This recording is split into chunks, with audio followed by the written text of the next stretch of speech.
Hello everyone, this is Mominul. Welcome back to my YouTube channel and Facebook page, Popo Rider. Yeah. Everybody knows that I'm breaking down. Everybody knows I ain't faking now. Everybody knows my heart's faking now.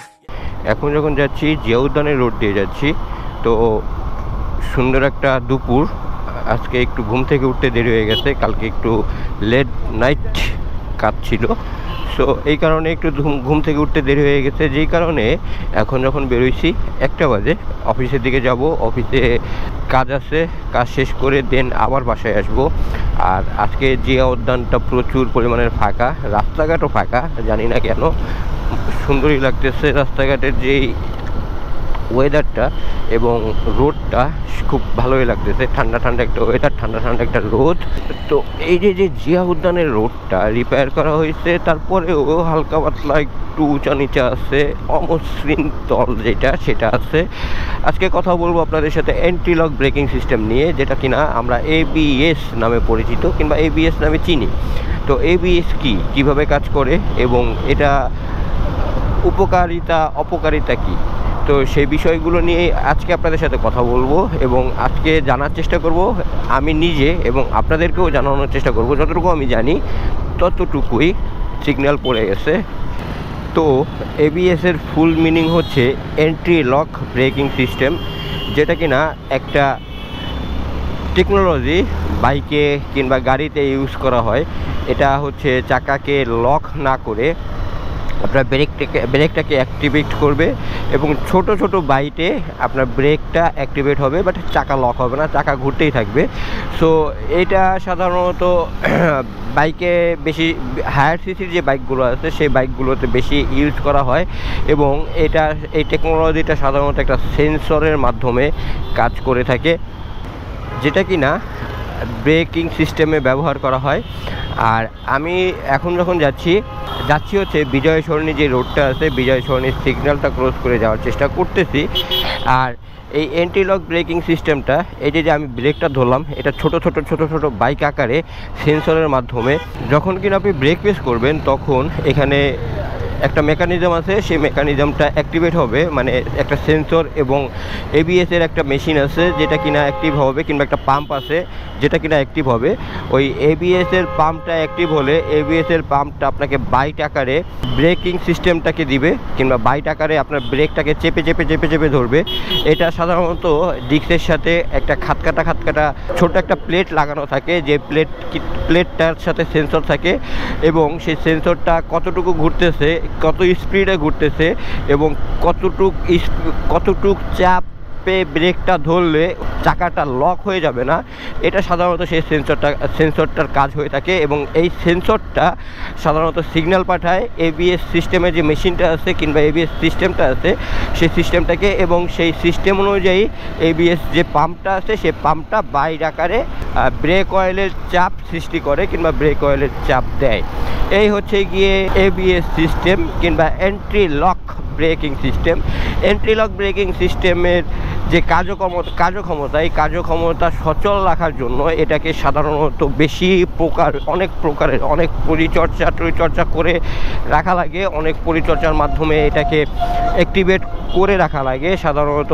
বা ময়লা টয়লা আবিজাবি এগুলো যদি সেন্সরে পড়ে, তাহলে আপনার ABS সিস্টেমটা ভালোভাবে কাজ করবে না, কিংবা আপনার যে বাইকটা কিংবা যেই চাপে আপনার বাইকটাকে চাকাটাকে থামানোর কথা, সেই চাকাটাকে বাইকটাকে থামাতে পারবে না, কিংবা গাড়িটাকে থামাতে পারবে না। এই হচ্ছে গিয়ে ABS-এর। এখন ABS মেকানিজম যেভাবে কাজ করে, আমাদের সাধারণত নর্মাল যে বাইকগুলো থাকে, নন ABS যে বাইকগুলো কিংবা নন ABS যে গাড়িগুলো থাকে, সেই গাড়িগুলোর যে মেকানিজমটা, একটা মাস্টার সিলিন্ডার থাকে, মাস্টার সিলিন্ডারের সাথে একটা হোস পাইপ লাগানো থাকে। সেই হোস পাইপটা সাধারণত ব্রেক ফ্লুইড প্রেশার ক্রিয়েট করবে, এবং ব্রেক ফ্লুইড প্রেশার ক্রিয়েট করার সাথে সাথে ওই ব্রেক ফ্লুইডটা যাতে ব্রেক প্যাডে প্রেশার ক্রিয়েট করে সেটা নিশ্চিত করে। কিন্তু ABS-এর মেকানিজমটা এখানে একটু ভিন্ন। ABS-এর মেকানিজমটা হচ্ছে, আপনি একটা ব্রেক চাপ দিবেন, ব্রেকটা চাপ দিলে ব্রেক চাপ দেওয়ার সাথে সাথে ওই যে সিগন্যালটা, ওই সিগন্যালটা যাবে এবিএসে। এবিএস থেকে আপনাকে আপনার বাইকের যতটুকু ফ্লুইড লাগবে কিংবা যতটুকু চাপ প্রেশার লাগবে ঠিক ততটুকু মাত্রায় প্রেশার আপনার হচ্ছে হোস পাইপ দিয়ে আপনার, এবং চাকার যে ডিস্কটা আছে এবিএস ডিস্ক, সেই এবিএস ডিস্কটা থেকে আপনাকে সিগন্যাল দেবে ঠিক এতটুকু পরিমাণের চাপ এখানে দেয়া লাগবে, ঠিক ততটুকু পরিমাণের চাপই সেখানে প্রয়োগ হবে কিংবা সেখানে প্রয়োগ হতে হবে। এখন ব্রেক এবিএস সিস্টেম একদিক দিয়ে ভালো উপকার, আর এক দিক দিয়ে অপকার। এবিএস সিস্টেমটা যে সব সময় আমরা সব জায়গায় ইউজ করতে পারবো তা কিন্তু না।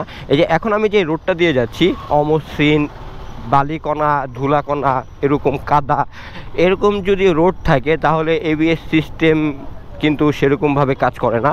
এবিএসের যে বাইটগুলো আছে সেই বাইটগুলো মিস করে এবং এখানে একটা দুর্ঘটনা ঘটার সম্ভাবনা থেকে যায় কিংবা সম্ভাবনা থাকে। আরও কিছু কিছু অসুবিধা আছে। এবিএস সিস্টেম অনেক ব্যয়বহুল। এটাকে পর্যবেক্ষণ, তারপরে এটাকে ঠিকঠাক করা, সার্ভিসিং করা, এটা একটু ব্যয়বহুল। এখানে একটা জটিল মেকানিজম আছে, সেই জটিল মেকানিজমের যেই মেকানিজমটা, সেই মেকানিজমের কোন অংশটা নষ্ট হয়েছে কিংবা কোন অংশটার কারণে আপনার এবিএসটা ঠিকঠাক মতন কাজ করতেছে না, সেটা জানতে হলে আপনাকে দক্ষ একটা টেকনিশিয়ানের কাছে যেতে হবে, যে কিনা এবিএস সম্পর্কে জানে কিংবা এবিএসের কাজ বাজ করে থাকে। এরকম একটা টেকনিশিয়ানের কাছে আপনি যদি যান তাহলে আপনার এবিএসটাকে আপনি ঠিকঠাক মতন যাতে কাজ করে সেই একটা পর্যায়ে নিয়ে যেতে পারবেন কিংবা সে একটা পর্যায়ে নিয়ে যাওয়া যাবে। আমি আগেই বলছি এবিএস সিস্টেম কিন্তু সব জায়গায় কাজ করে না। কাদা, বালি, তারপরে ধুলো, ছোট অমসৃণ বালিকণা কিংবা অমসৃণ সুরকি কিংবা নুড়ি পাথর রাস্তায় যেগুলো থাকে এগুলোর উপরে এবিএস সিস্টেমটা কাজ করে না। এবিএস সিস্টেমটা সাধারণত চাকার যে প্রেশারটা আছে এবং চাকার যে ঘূর্ণন গতিটা আছে সেটা নিয়ন্ত্রণ করে, সেটা পর্যবেক্ষণ করে দেন এবিএস সিস্টেমটা হচ্ছে কাজ করে। অমসৃণ বালিকণাতে অবশ্যই সে অ্যাকুরেট রিডিংটা পাবে না।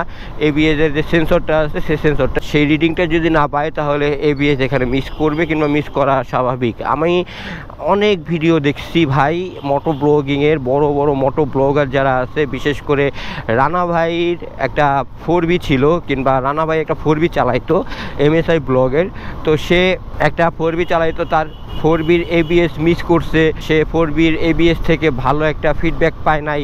এরকম অনেক ভিডিও আমি দেখছি কিংবা অনেক ভিডিও এই সম্পর্কে আমি জানি, যেটা কিনা এবিএস সম্পর্কে একটা খারাপ ধারণা মানুষের কিংবা খারাপ একটা চিন্তাভাবনা মানুষের মাথায় ঢুকিয়ে দেয় কিংবা ঢুকে যায়।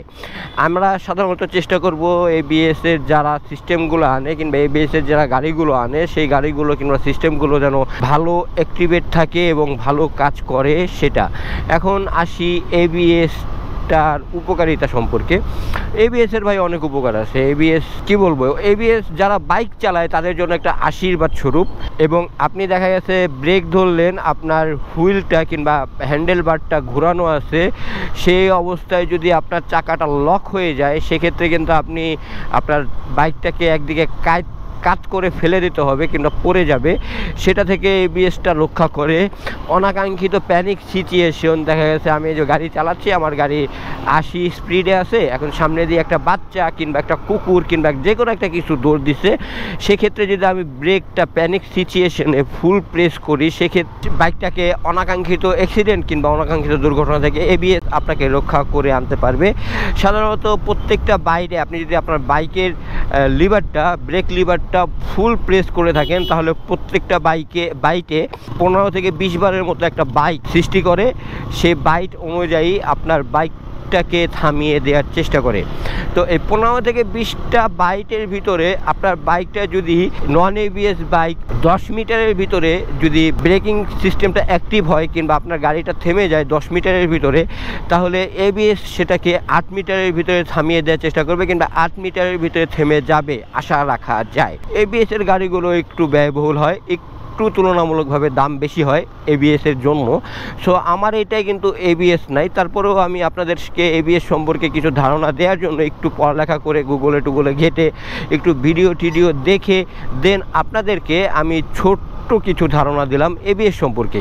আর এবিএস যে শুধু বাইকেই ইউজ হয় তা কিন্তু না, এবিএস সাধারণত 4 হুইলার যেগুলো আছে, যেরকম প্রাইভেট কার কিংবা হাইএক্স কিংবা ট্রাক কিংবা বাস, এই সব সিস্টেমেই এবিএস ইউজ করা হয়। বাইকে যেহেতু আমাদের কাছে নতুন, বা নতুনও না, বাইকে অনেক আগে থেকে এবিএস মানে অ্যাক্টিভেট হচ্ছে কিংবা এবিএস ব্যবহার হয়ে আসছে। তো এই যে এই জিনিসটা, এই এবিএসটা কিন্তু আমাদের জন্য আশীর্বাদ স্বরূপ। আমরা যারা বাইক চালাই তাদের 2 ধরনের সেগমেন্টে আসে।